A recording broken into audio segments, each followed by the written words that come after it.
আরে কই গেল?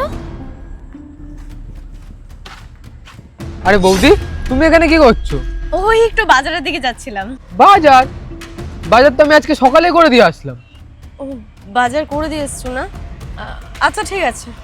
এক মিনিট দাঁড়াও বৌদি, কি হয়েছে ব্যাপারটা একটু বলো তো, তোমাকে খুব টেনশনে লাগছে। আসলে ভাই, আমার দিদিকে আমি অনেকদিন ধরে সন্দেহ করছি। আমার মনে হচ্ছে যে তোমার দাদার সাথে আমার দিদির কোনো অ্যাফেয়ার চলছে। আর এই সন্দেহটা ক্লিয়ার করার জন্যই আজকে আমি আমার দিদির গলায় জিপিএস লাগিয়ে দিয়েছিলাম। ও যেখানে যেখানে যাবে সেটা আমি ফলো করে করে যেতে পারবো।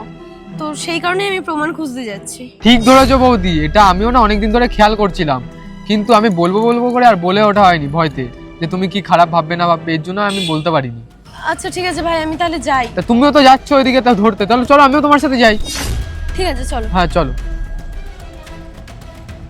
সোজা গিয়ে টান নিয়েছে। চলো চলো।